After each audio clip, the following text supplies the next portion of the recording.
Hello everyone, hope you're all safe and well. Welcome to this program, Read Your Bible Through in a Year. And today we are going to start the new section in the Bible. And before we go into that, if you have not subscribed to this YouTube channel, please do subscribe. And don't forget to click on the bell icon so you will receive reminders and notifications. So if you have missed any of my previous days' explanation, please do click on the link top right hand corner and you will be able to go back and listen to my teachings. Thank you very much for tuning in. So when I said the next section of the Bible, I would mean the next 12 books in the Old Testament. The first 5 books are called the books of law or the books of Moses, when we read about the Genesis, the creation of the universe, then the Exodus, the people coming off from the Egypt, how they were delivered, and we were reading about the Leviticus, and we were reading about the Numbers, about the census, then we were reading about the Deuteronomy, the law, etc. So these 5 books tells about the law the Lord gave to Israel, like the creation of the universe and everything. And the second section from the book of Joshua up until the book of Esther, these books are classified as the historical books. So historical books tells us the history of Israel. From, of course, the book of Joshua starts from them going into the promised land. This section, today's explanation is just an introduction to the next section of what we are going to read in following days. Of course, each book when we go, like for example Joshua, Samuel, 2 Samuel, I will be giving an introduction to the individual books, but this general introduction is about the historical books of the in the Bible, in the Old Testament especially. So this consists of 12 books. That is Joshua, Judges, Ruth, 1 Samuel, 2 Samuel, 1 Kings, 2 Kings, 1 Chronicles, 2 Chronicles, Ezra, Nehemiah, and Esther. So this is the easiest way of remembering the Bible. So the first section is the book of laws. They consist of 5 of them. So you start with the Genesis, it's the beginning. Second one, you start about the Exodus. So in the Genesis, you talk about the creation of the universe, Adam and Eve, Noah, and we come into Exodus, where the people are taken in Egypt and how they deliver. Then you call Leviticus. So they spend that 1 year in the Mount Sinai, how God gave them the law, etc. Then we talk about the Numbers. So when they left Mount Sinai towards the promised land, it's the whole thing about the Numbers and also the Deuteronomy. We were talking about the discourses of Moses, the 3 great discourses of Moses, and towards the end Moses dies and Joshua takes over the command as per the law. That's what we stopped. Now from the book of Joshua, the 12 books, we are calling them as a section is called as the Israel, the history, books of history, which details the history of the Israel. So these some of the theologians or the scholars, they call this as a prophetic history. Obviously you have later poetic books, major prophets and minor prophets, but these prophets or they are called as earlier day prophets, so the former prophets. So you have later prophets, you have major prophets and minor prophets, we will be, but these prophets, they call them as the former prophets. The prophets include Joshua, Judges, 1st and 2nd Samuel, and 1st and 2nd Kings. The writings, so the historical books are further divided into 2 parts. The first part is more prophetical, The second part is all the chroniclers. They are called as the chroniclers, like first and the second book of Chronicles. Then you have Ezra, Nehemiah, and Nehemiah. Okay, the writings include, first to say, Ruth and Esther are also included here among the 5 scrolls. So about the Megillah scrolls, so Esther and Ruth has been added here. So whenever these historical books were read, even Ruth and Esther's story were included in those readings. So that's why they are inserted there. But otherwise, the easiest way to remember the 12 books, or from Judges Judges, and will be called Joshua and Judges, 1st and 2nd Samuel, and 1st and 2nd of Kings will be the prophetic. Then the scribes, because Ezra and Nehemiah, the chroniclers, the chronics, the writing, so 1st Chronic, 2nd Chronic. So then you can remember easily the 12 historical books. So 12 plus 5, 17 books of the Old Testament you will be able to remember easily. So this is how you relate the Bible. So if anyone tells you the Bible doesn't have any correlation, here we have a complete correlation of prophetic prophetic book of Joshua and everything. And we are so this is how we read about that, how does these books relate. Book of Joshua covers the lifespan of Moses' successor and describes the conquest of Canaan, from crossing the river of Jordan to the covenant renewal, etc. The book of Judges begins with the reminder that the conquest under Joshua by no means was an end. So just because Joshua conquered the promised land, that doesn't mean it's all over. That territory assigned to almost, so that's not the end of the world. In fact, this was setting the whole book.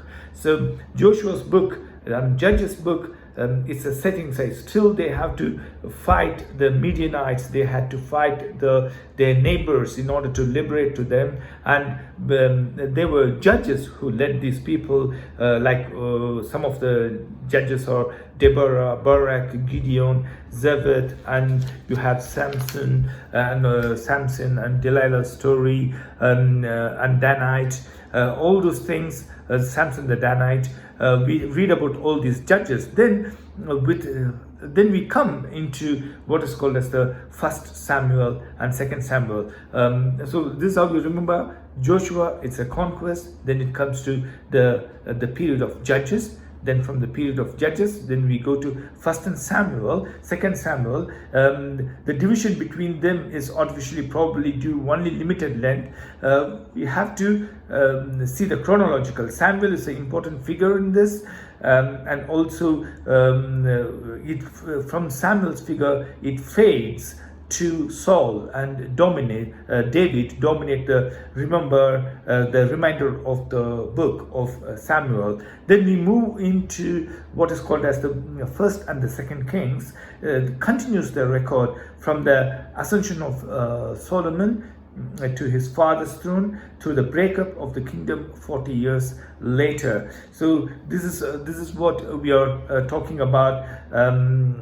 Saul probably reigned for shortly after defeat of Aphek, around 1050 BC, when the Ark of the Covenant was captured by the Philistines, until about 1011 BC. David reigned from until 1971. The first kings we are dating back around 722 to 721 BC, around that's the time, and we are talking about Ezekiel, Josiah, who reigned between 640 to 609. So there are lots of historical and archaeological evidences about this. The key fact about all this book is the kingship, David's dynasty, the judges, 9 judges, they were attended to Gideon's sons. In Judges 17:21, the evil days we are talking about. We are talking about the prophecies. We are talking about building the temple. We are talking about the worship. And also, as this disappears, the judges and the kings disappear, we come into what is called as the chroniclers. The chroniclers are the people who wrote for them. For example, Ezra and Nehemiah were people during the period of Babylonian invasion and exile, during the period of exile. So we are covering the period. So the second part of the account includes writing in the Hebrew Bible. So the authors are often known as chroniclers. We call them as chroniclers. Okay, the period between the exiles were covered by 1st and 2nd Chronicles. So when we go into the individual books, I will give you in detail. Okay, the period we are talking about is First Chronicles. We are talking about the genealogy of Adam to Saul. Then Second Chronicles, we are talking again about the reign of Solomon. And Second Chronicles, we are talking about the history of Judah. Ezra 1, rebuilding the temple. From then Ezra, the second part of Ezra, we will be talking about them arriving at Jerusalem. And Nehemiah, we are talking about rebuilding the walls. And again, Nehemiah talks about the reforms brought by Nehemiah. So we can see the whole lot of history about the Israel. So each and every book is so interestingly compiled. It's like we need to read through them in much detail, especially about the story of Joshua, and we are talking about the judges. There are so many judges there.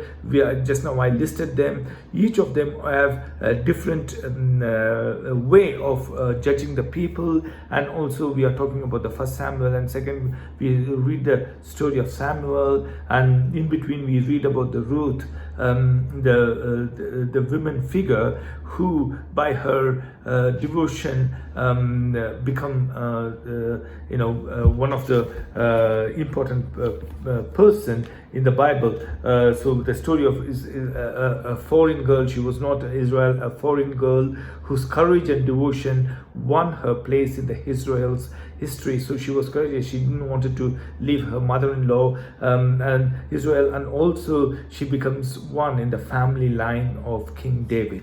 So this is the entire structure. This is the ground. I've laid the grounds for the next 12 books: Joshua, Judges, Ruth, Samuel, etc. So stay tuned, and you will be able to have very interesting introductions for each of the books, how these books are compiled, and who's the important person in those books.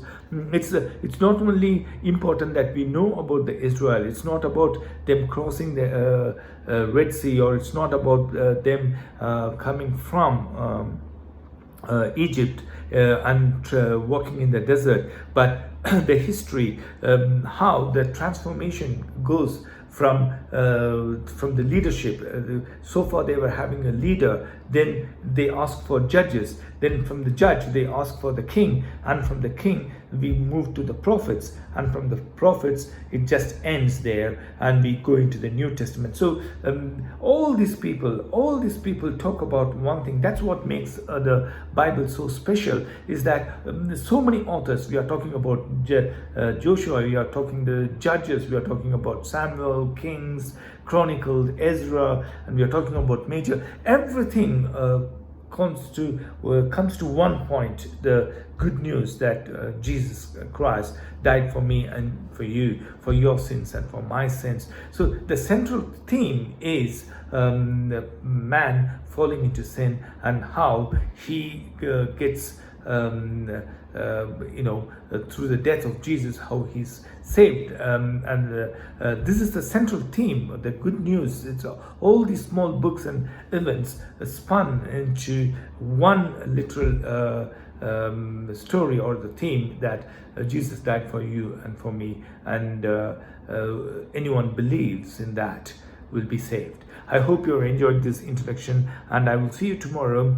Hope you are well and staying safe. Be blessed. Stay safe again, especially the virus situation. And I hope you have plenty of time reflecting on these books at the readings. Just in case if any of the days readings are delayed, I really apologize for that. Stay safe. I'll see you tomorrow. God bless and goodbye.